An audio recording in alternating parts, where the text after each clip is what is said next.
You follow the rules, meet expectations, and keep moving forward while your life appears stable and functional from the outside. Yet nothing feels fully personal or connected inside, as if each day is being managed efficiently rather than actually lived with awareness and presence. Each morning begins without resistance and ends without collapse. Responsibilities remain intact and identity stays consistent, but the experience feels muted and distant, leaving you with the sense that life continues smoothly while something essential remains uninhabited. There is no single mistake or dramatic failure you can point to, because everything works as intended, and that is what makes the distance difficult to explain as life progresses without friction yet without emotional resonance. Days pass efficiently and tasks are completed correctly, but experiences fail to leave a lasting impression, creating the feeling that time is moving forward without texture or personal weight. Decisions are made logically and appear correct on paper, yet they leave no internal trace, as if progress is happening around you rather than through you, reinforcing the sense of separation.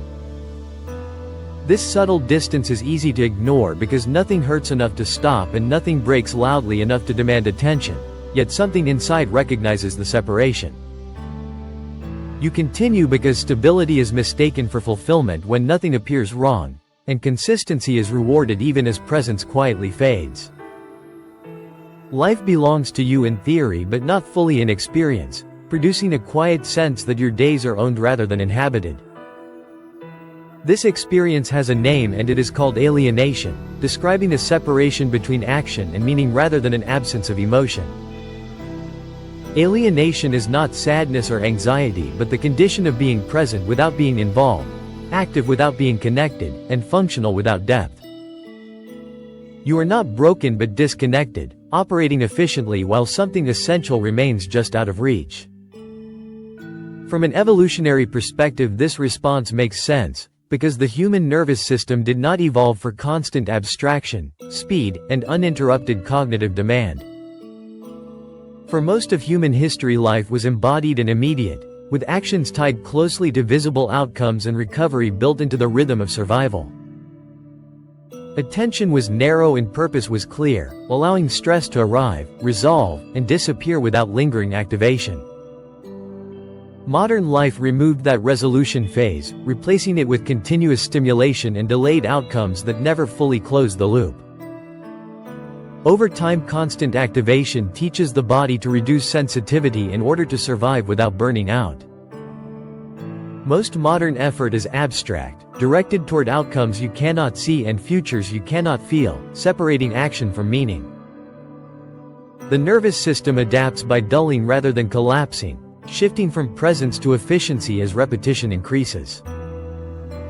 As awareness becomes costly, the system conserves energy by flattening emotional contrast and softening peaks.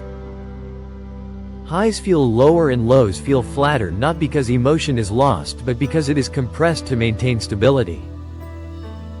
Neural pathways optimize for speed rather than depth, allowing reliable function without fully feeling. This adaptation is not a malfunction, but every adaptation has a cost, and the cost here is lived experience. Life continues smoothly while moments pass without texture, creating the sense that time is moving without being inhabited. Social systems reinforce this pattern by rewarding productivity more than presence and consistency more than depth. Being busy is praised as virtue, while awareness is treated as inefficiency in environments that value output. Over time, roles replace identity and schedules replace intuition, training response instead of reflection. You learn to perform rather than inhabit your own life, prioritizing what works over what resonates. At first this feels temporary as you tell yourself reconnection will happen later when life slows down. But life rarely slows and the muting becomes automatic, turning disconnection into habit rather than choice. You stop checking in with yourself not because you do not care but because the signal is weak and easy to ignore. Life becomes navigational rather than lived, guided by logic and expectation instead of inner alignment. Cognitively, a subtle split forms between the self that acts and the self that feels, widening the gap between management and experience. Psychologists describe this as living on autopilot, which is not absence but presence without participation. You still think and care and want things, but meaning becomes something you understand rather than feel. Values turn into concepts and goals into checklists, while identity thins into roles you maintain efficiently. This is why your life does not feel like yours, not because it is wrong but because it is uninhabited.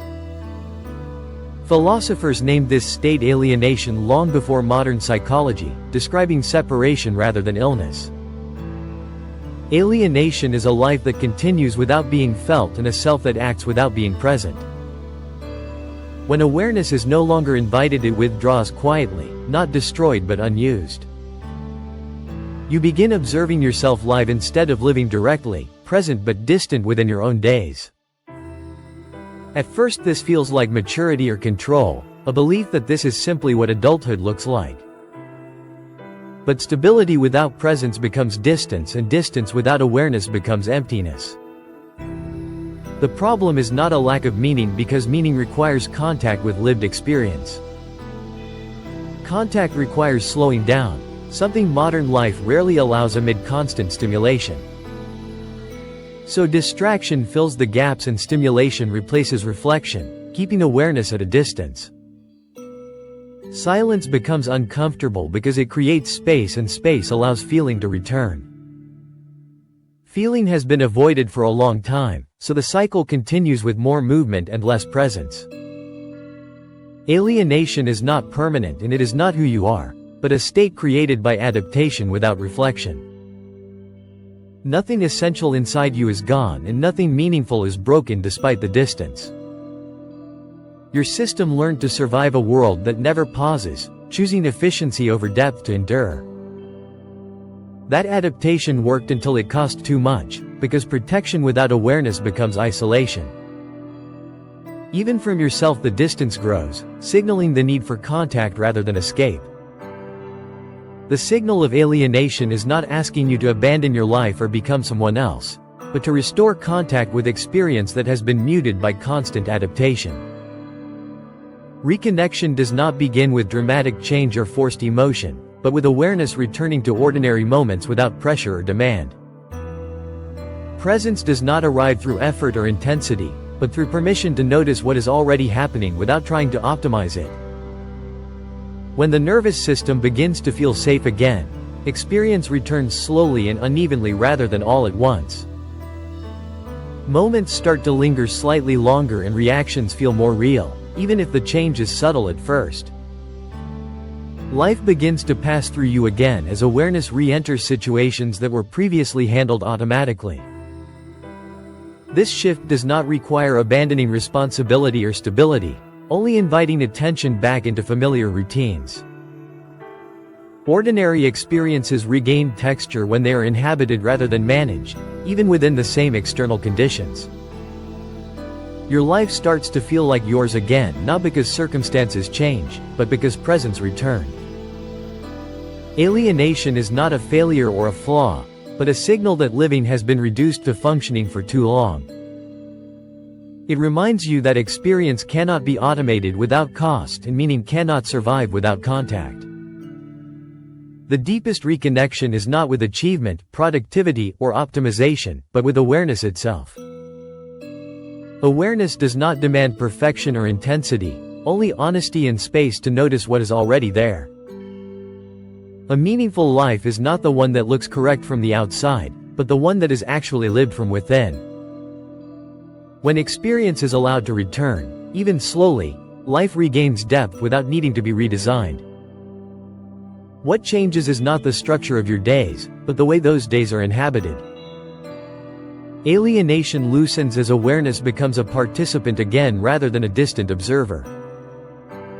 And in that return to presence, life begins to feel personal rather than procedural.